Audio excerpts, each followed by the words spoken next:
Hello मेरे प्यारे दोस्तों, कैसे हैं आप सभी। मैं आप सभी का स्वागत करता हूं आपके गुरुजी चैनल एसपीजा पे।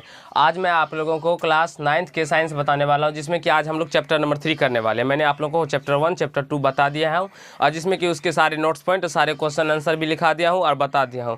आप लोगों को मैंने न्यूमेरिकल भी बताए थे, तो आप लोग जरूर देख लिए होंगे आशा करता हूँ। अगर नहीं देखे होंगे तो इस वीडियो के डिस्क्रिप्शन में उसका लिंक मिल जाएगा, तो आप लोग को वहाँ से देख लेना है। आज हम लोग पढ़ने वाले हैं बल तथा गति के नियम के बारे में, यानी कि बल क्या होता है गति का नियम, गति के समीकरण क्या है, ये सभी तो हम जान चुके थे। लेकिन इसमें गति के नियम के बारे में जानेंगे, गति का प्रथम नियम क्या है, द्वितीय नियम क्या है, जड़त्व के बारे में, इस सभी के बारे में जानेंगे। तो आप लोग शुरू से अंत तक देखते रहिए वीडियो को, तो आपको ज़्यादा समझ में आएगा, आपका कंसेप्ट भी क्लियर होगा। और अगर आप लोग मैं जिस प्रकार आप लोगों को बताता हूँ अपने नोट्स पॉइंट में लिखते जाते हैं, अपने कॉपी में फेयर करते चलते हैं, तो आपको कहीं से कोई प्रॉब्लम नहीं होगा।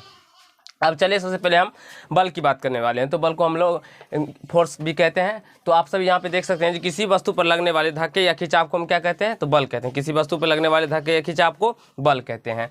तो बल तो आप लोग वैसे भी हम लोग क्लास 8 से भी पढ़ते आ रहे हैं, क्लास 7 में भी बल का डिफिनेशन हम लोग जाने थे, क्लास 8 में भी जाने थे, क्लास 9th में भी और क्लास 10th में भी जानेंगे। तो बल कुछ खास नहीं होता है, बस इतना समझ लीजिए किसी वस्तु पर लगने वाले धक्के या खिंचाव को, अगर हम किसी वस्तु को धक्के देते हैं यानी कि धकेलते हैं या खींचते हैं, तो उस पर हम क्या करते हैं, अपना बल आरोपित करते हैं, तो वो मेरा बल हो गया। अब बल क्या क्या कर सकता है, नहीं कर सकता है, बल के द्वारा क्या हो सकता है, क्या पॉसिबल है, वो सभी के बारे में देखते हैं यहाँ पे। बल का प्रभाव, बल क्या कर सकता है, तो बल किसी वस्तु की गति में परिवर्तन ला सकता है। मान लेते हैं अगर फुटबॉल रुका हुआ है, उसे हम पैर से मारते हैं तो वो गति में आ जाता है, इसलिए बल किसी वस्तु में गति प्रदान कर सकता है। अब देखिए यहाँ पे बल किसी वस्तु को गति से विराम में ला सकता है। जैसे कि हम फुटबॉल को मारे तो जो मेरा गोलकीपर होता है, जैसे कि गोल जहाँ पे मतलब गोलकीपर होता है, तो वो क्या करता है, जैसे ही हम पैर से फुटबॉल को मारते हैं तो गोलकीपर क्या करता है, तो बॉल को पकड़ लेता है। तो क्या किया, तो गति से आ रहा था फुटबॉल और उसे अपने हाथ से रोक के उसे विराम में ले लिया, यानी कि किसी वस्तु को गति से विराम में ला सकता है। तो वो अपनी बल का ही उपयोग करके ना उस वस्तु को विराम में लाया। अगर बल ना लगाए तो वो विराम में नहीं आएगा। इसीलिए आप लोग समझ गए होंगे, जो बल किसी वस्तु को गति से विराम में भी ला सकता है, बल विराम वस्तु से गति में भी ला सकता है, बल किसी वस्तु की दिशा में परिवर्तित कर सकता है, बल किसी वस्तु की दिशा को भी परिवर्तित कर सकता है। अब जैसे कोई मान लीजिए बॉलर ही बॉल को फेंकते हैं बैटर की तरफ, लेकिन बैटर किस दिशा में मारते हैं, किसी दिशा में मार सकते हैं, ये उस पर डिपेंड पड़ता है जो मतलब किस दिशा में मारते हैं या नहीं मारते हैं। तो वो क्या करते हैं, उसकी दिशा को चेंज कर देते हैं। बल किसी वस्तु की आकृति बदल सकता है, आकृति भी बदल सकता है। जैसे हम गुब्बारे का ही बात करते हैं, तो गुब्बारे में अगर हम पिन को चुभो दे तो वो क्या होता है, वो फट जाता है और फट जाने के बाद उसकी आकृति बदल जाती है। तो इस प्रकार से बल बहुत सारे काम कर सकता है। तो आप लोग भी बल का उपयोग करके अपने घरों के काम में भी यूज कीजिए। अब देखेंगे हम लोग बल क्या क्या कर सकता है वस्तु के अंदर। बल वस्तु में गति मतलब त्वरण उत्पन्न कर सकता है। जैसे ही गति आएगा किसी वस्तु में, मान लेते हैं साइकिल रुका हुआ है, उसे हम ठेलते हैं अपने बल की मदद से, तो वो गति में आएगा। जैसे ही गति में आता है किसी वस्तु, तो उसमें त्वरण भी उत्पन्न होता है। मैंने आप लोगों को इस पिछले चैप्टर में ही त्वरण के बारे में, संवेग के बारे में, मतलब संवेग तो आगे पढ़ेंगे, त्वरण के बारे में बहुत ही अच्छे तरीके से बता दिया हूँ, तो उसको आप लोग देख लीजिए। बल वस्तु जैसे किसी भी वस्तु अगर गति में हो तो उसमें कुछ ना कुछ त्वरण जरूर उत्पन्न होगा। तो जैसे ही आप यहाँ पे समझ सकते हैं जो बल वस्तु में त्वरण उत्पन्न कर सकता है। अब यहाँ देखिए बल में परिमाण एवं दिशा दोनों होता है। अगर कोई वस्तु मतलब बात करते हैं अगर हम किसी भी व्यक्ति का, तो अगर कोई व्यक्ति बल लगाता है तो वो किसी न किसी परिमाण का बल लगाता होगा। जैसे कि 5 न्यूटन, 10 न्यूटन, 8 न्यूटन, किसी न किसी न्यूटन का तो बल लगाता ही होगा। तो उसका मतलब वस्तु बल में परिमाण होता है। और जैसे ही हम फुटबॉल को मारते हैं तो वो किसी न किसी निश्चित दिशा में जाता है। ऐसा नहीं जो वो वैसे आप लोग स्नेक को देखे होंगे, सांप को, तो सांप निश्चित दिशा में नहीं चलता, इस प्रकार से चलता रहता है, उसका निश्चित दिशा नहीं हुआ। लेकिन अगर हम जैसे फुटबॉल को लात से मारते हैं तो वो निश्चित दिशा में जाता है, वो ऐसे घूम घूम के बॉल नहीं जाता, इसलिए उसका बल मतलब बॉल का क्या हो गया, बॉल का क्या हो गया, निश्चित दिशा हुआ। तो इसीलिए बल में क्या होता है, दिशा भी होता है। तो बल में जब दिशा, परिमाण और दिशा दोनों होता है तो बल क्या होगा, कौन सी राशि, सदिश राशि। बल में परिमाण और दिशा दोनों होता है, क्योंकि परिमाण किसी न किसी न्यूटन का बल तो कोई व्यक्ति लगाता ही होगा किसी भी वस्तु पर, तो इसलिए बल में परिमाण तथा दिशा दोनों होता है। बल एक सदिश राशि है। यहाँ पे देखेंगे तो बल, क्योंकि सदिश राशि किसे कहते हैं, जिसमें दिशा और परिमाण दोनों हो उसे हम सदिश राशि कहते हैं। तो बल एक सदिश राशि है। अब यहाँ पे बल का ऐसा ही मात्रक को जानेंगे। तो बल का ऐसा ही मात्रक न्यूटन होता है, जिसे हम एन से सूचित करते हैं। बल का ऐसा ही मात्रक न्यूटन होता है, जिसे हम लोग एन से सूचित करते हैं। अब हम बल का सूत्र के बारे में जानेंगे। तो बल बराबर होता है द्रव्यमान गुना त्वरण। बल का सूत्र क्या होता है, द्रव्यमान गुना त्वरण, यानी कि F बराबर m और a। यहाँ से आप लोग इसको इस प्रकार से एक बल्ब का और ऐसा ही मात्रक होता है जो कि आपको एग्जाम में देखने को मिल सकता है, उसे भी लिख लीजिएगा, kg मीटर पर सेकेंड स्क्वायर। ये भी बल का SI मात्रक होता है। जब आपके ऑप्शन में न्यूटन नहीं रहे तो आपको केजी मीटर पर सेकेंड स्क्वायर बल में मतलब बल का SI मात्रक क्या होता है, केजी मीटर पर सेकेंड स्क्वायर में आपको मारना है। जो यहाँ पे आप देखिए ये केजी मीटर पर सेकेंड स्क्वायर कैसे निकल के आया। यहाँ पे अगर हम बात करते हैं एम का, तो एम क्या होता है, द्रव्यमान, और द्रव्यमान का SI मात्रक होता है केजी, तो ये केजी ले लिए। फिर ए क्या होता है, त्वरण। यहाँ पे आप देख सकते हैं त्वरण को हम ए से सूचित किए हैं, मतलब हम क्या करेंगे, फिजिक्स वाले जो न्यूटन चाचा है वही सब कर गए हैं, द्रव्यमान को एम से। तो उसी प्रकार यहाँ पे आप फोर्स, जैसे कि बल का इंग्लिश आप लोग जानते हैं फोर्स होता है, फोर्स को एफ से सूचित किए, यानी कि एफ बराबर जब हम इंग्लिश लिखें तो द्रव्यमान का एम होता है और त्वरण का ए, यानी कि एम ए। तो एम का SI मात्रक यानी कि द्रव्यमान का SI मात्रक केजी, और ए यानी कि त्वरण का SI मात्रक मीटर पर सेकंड स्क्वायर। तो इसी प्रकार से इसको लिख दे केजी मीटर पर सेकंड स्क्वायर। तो अब आपसे जब न्यूटन नहीं रहे एग्जाम में तो आपको क्या मारना है, केजी मीटर पर सेकंड स्क्वायर। अब हम पढ़ने वाले लगाव बिंदु। देखिए लगाव बिंदु क्या होता है, वह बिंदु जिस पर बल लगता है। जैसे किसी भी वस्तु ले लेते हैं, मान लेते हैं हम अपने हथेली का ही बात करते हैं, इस पे अगर हम इस प्रकार बल लगाते हैं तो ये इस वस्तु के लिए क्या मतलब, ये जो हो गया इस वस्तु का लगाव बिंदु हो गया।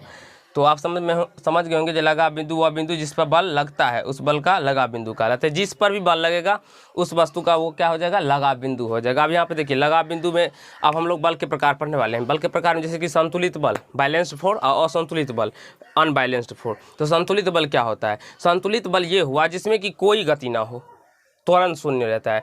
जैसे कि किसी वस्तु हो, कोई वस्तु हो, जैसे कि इस वस्तु का मान लीजिए एक बक्सा है, और एक बक्सा को क्या करता है, तो दो व्यक्ति उस बगल मतलब उस साइड से खींच रहा है और दूसरे व्यक्ति इस साइड से खींच रहा है। तो खींचने पे क्या होता है, बस अगर वो भी सेम न्यूटन, यानी कि उसके भी अंदर भी शरीर का जितना बल है और इसमें भी जितना बल है, दोनों अगर परिमाण बल समान है तो वो बक्सा गति नहीं करेगा, गति नहीं करेगा तो त्वरण शून्य हो जाएगा। तो ऐसा बल जिसमें त्वरण शून्य हो, ऐसा भी बोल सकते हैं, जिसमें ऐसा बल जिसमें त्वरण शून्य हो असंतुलित बल कहलाएगा। या आप लोग इस प्रकार से किसी वस्तु पर कार्य कर रहे बलों का त्वरण यदि शून्य हो तो ऐसे बल को संतुलित बल करते हैं।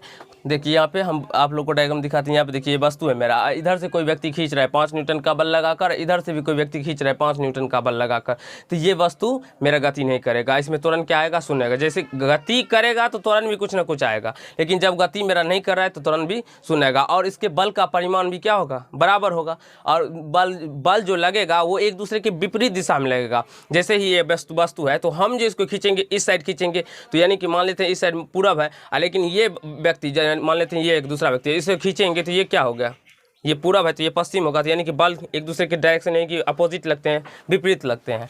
यहाँ पे आप देख सकते हैं किसी वस्तु पर लगने वाले दो बल अगर संतुलन में हो तो दोनों बल एक दूसरे के विपरीत दिशा में होंगे तथा उनके परिमाण बराबर होंगे। मैंने आप लोगों को बता दिया, एक दूसरे के विपरीत होंगे तथा उसके परिमाण में क्या आएंगे, परिमाण बराबर आएंगे। आप यहाँ पे देख सकते हैं 5 न्यूटन का बल इस व्यक्ति इधर से खींच रहा है, 5 न्यूटन का बल से इधर खींच रहा है, तो ये वस्तु संतुलित में होगा। अब हम लोग अनबैलेंस्ड फोर्स यानी कि असंतुलित बल को पढ़ने वाले। असंतुलित बल में क्या होगा, तो एक व्यक्ति का ज़्यादा परिमाण आएगा, एक व्यक्ति का कम आएगा। तो एक व्यक्ति का अगर बल ज़्यादा रहे, अगर मान लेते हम छोटे बच्चे के ही अपेक्षा बात करते हैं, तो अगर छोटा बच्चा ही है और हम अपने आप को ले लेते हैं तो उससे ज़्यादा हमें लगभग तो कुछ ना कुछ ज़्यादा बल होगा।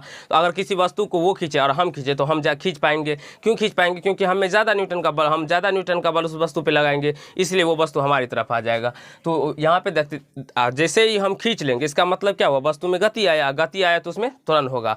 तो ऐसा बल जो वस्तु में अशून्य त्वरण उत्पन्न करता है, अशून्य मतलब क्या हुआ, शून्य नहीं, अशून्य मतलब शून्य नहीं होना चाहिए त्वरण का मान कुछ ना कुछ होना चाहिए। यदि बलों का समूह किसी वस्तु में अशून्य त्वरण उत्पन्न करता है, अशून्य का मतलब होगा जो यानी कि अशून्य यानी शून्य नहीं होगा, अशून्य यानी शून्य नहीं होगा, उसका त्वरण क्या होगा, कुछ ना कुछ मान आएगा, चाहे छोटा ही छोटा क्यों ना हो, लेकिन उसका त्वरण का मान कुछ ना कुछ आएगा, तो वो क्या हो गया, अशून्य त्वरण उत्पन्न करता है। तो उन बलों को असंतुलित बल कहते हैं। यानी कि आप यहाँ पे कह सकते हैं यदि बलों का समूह किसी वस्तु में लगकर अशून्य त्वरण उत्पन्न करता है तो ऐसे बल को हम लोग असंतुलित अनबैलेंस्ड फोर्स कहते हैं। यहाँ पे देख सकते हैं आप लोग, ये वस्तु है मेरा, ये वस्तु है, इस वस्तु को 10 न्यूटन के बल से एक व्यक्ति इधर खींच रहा है, 5 न्यूटन के बल से एक व्यक्ति इधर खींच रहा है। तो आप लोग समझ गए होंगे, यानी कि 10 न्यूटन के बल वाले ज़्यादा व्यक्ति ताकतवर है, इसलिए इस वस्तु को उस साइड खींच लेगा, और जैसे ही खींचेगा इसमें त्वरण आएगा, गति आएगा, गति आने पर इसमें त्वरण आएगा। आप तो आशा करता हूँ बैलेंस फोर्स और अनबैलेंस फोर्स आपको समझ में आ गया होगा। अब हम लोग समझने वाले हैं वस्तु पर आरोपित होने वाले बलों को मुख्यतः दो भागों में बांटा गया है। जैसे कि आरोपित यानी कि अपने शरीर के द्वारा, भौतिक स्पर्श के द्वारा जो कोई भी काम करते हैं।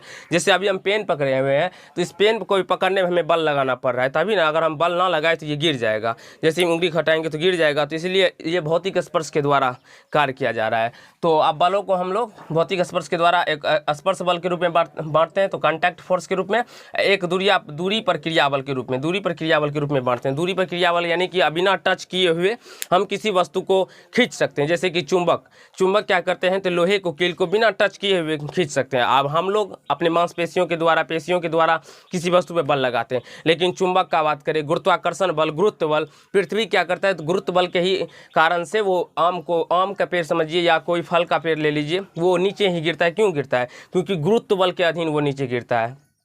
तो वो सभी मतलब गुरुत्व बल, गुरुत्वाकर्षण बल, दूरी पर क्रिया बल, स्पर्श बल के बारे में भी आगे क्लास में पढ़ेंगे। जैसे कि अभिलंब बल हो गया, तनाव बल हो गया, ये सभी के बारे में हम आगे के पार्ट 2 में पढ़ेंगे।